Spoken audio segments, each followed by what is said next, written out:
Thank you, Chairman. Minister, I welcome the opportunity to raise this important measure.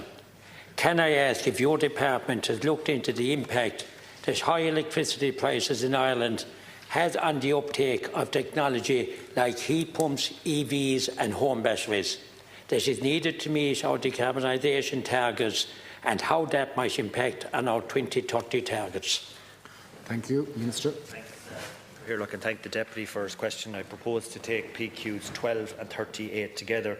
The Commission of Regulatory Utilities, the CRU, is currently undertaking a multi-annual review of electricity network tariffs.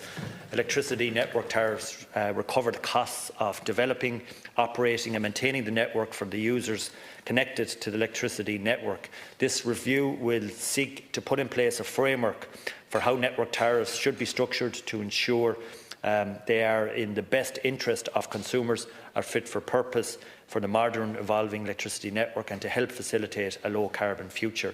The tariff review will take account of upcoming legal proposals from the European Commission on network change, which are expected to be published in July. It is anticipated that the legal proposals will aim to expedite the transition towards a more electrified, more efficient and more resilient energy system that can lower prices for consumers. For the decarbonisation pathway to be effective, our energy system must be smart. A smart and flexible energy system will reduce consumer energy bills by reducing the amount of generation and network assets that need to be built to meet peak demands. Since 2019, capital expenditure of over €1.8 billion has been delivered to over 268,000 home energy upgrades, including over 36,300 fully funded upgrades for households at risk of energy poverty under the Warmer Home Scheme to end of May 2026. A rooftop revolution is underway across Ireland. Over 112,000 homes have received solar PV grants since the scheme began. SAI has received over 15,000 applications for solar PV in 2026, and this is a 72% increase on the total applications in 2025, and 99% of new housing is also A-rated. I recognise the importance of helping households and businesses under pressure as a result of the increasing energy prices. The cross-government National Energy Affordability Task Force, NEAT, will play a key role in this regard. The NEAT is working intensively on the Energy Affordability Action Plan, which will be focused on short, medium and long-term measures to support households and businesses to meet energy costs. The action plan will be built around 4 key pillars: addressing the price of energy, sustainable demand and enhancing flexibility, and also addressing energy poverty and consumer protections, and also energy affordability for businesses. To facilitate this, the number of NEAT subgroups has been established, bringing together officials from a wide range of government departments and agencies. A period of intensive engagement to refine options for consideration for the task force is currently underway, with subgroups meeting on an annual basis. This work will also be supported by structured engagement with relevant external stakeholders, and that action plan will be submitted to Government in Q3 of this year. Thank you, Minister. Ireland has set ambitious decarbonisation targets: 51% reduction in emissions by 2030, which is near full electrification of heat and transport. I'm hearing from constituencies who have recently undertaken works to electrify their homes, and from others who are considering it, that the price of electricity means the payback calculations are no longer stacking up, unfortunately. We now face a situation where the technologies required to meet our reduction targets are being undermined by the cost of energy that powers them, unfortunately. We cannot afford to set targets and then allow market conditions to quietly hollow them out. What plans have we in place to ensure the public have confidence in making investment into these technologies for the future?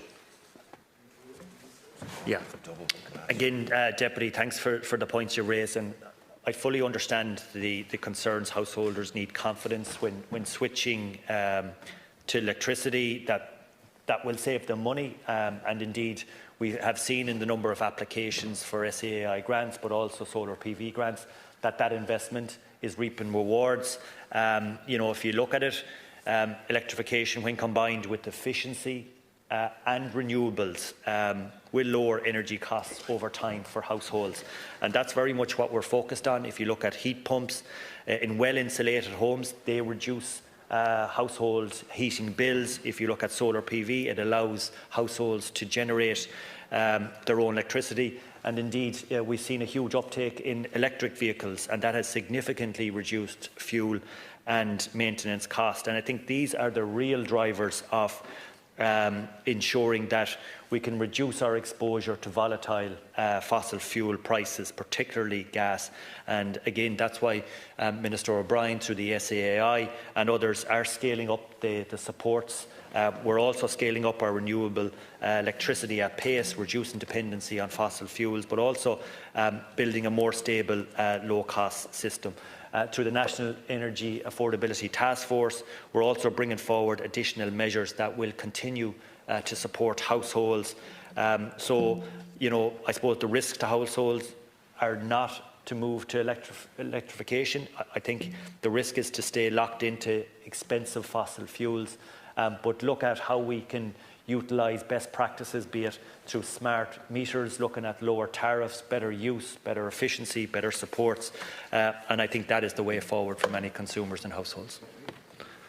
Yes, Minister, electrification of our economy is the right policy direction, but we will only succeed if ordinary households are not priced out of it.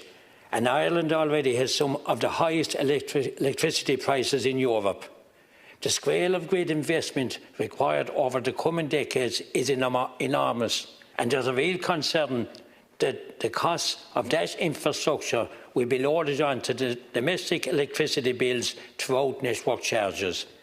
If this continues, the people we are asking to switch to EVs and heat pumps are also the people being hit hardest by the cost of investment in the infrastructure needed to support our transition to full electrification. I'm asking you, Minister, to outline clearly how government will ensure that the burden of grid investment is distributed fairly and does not fall unequally on the domestic consumers who the government are pushing to do the right thing. Yeah. So, again, Deputy, I absolutely understand the point you raise, and I think the challenge of high electricity prices is well understood, and I think that is actively shaping government policy in terms of regulatory discussions and decisions, but also how we continue to prioritise investment through PR6, through ESB networks and also airgrid. And that's precisely also why we have commissioned the Regulatory of Utilities to undertake a real in-depth, fundamental and multi-annual review of the electricity network tariffs, because that review is very, very important in terms of ensuring that the costs are shared fairly right across users on the system, that households are protected, that they're not paying the most, but also that they are protected from disproportionate impact. And thirdly, that the tariff system supports electrification rather than acting as a barrier. And I think that work will certainly be aligned with future forthcoming EU proposals that will be brought forward.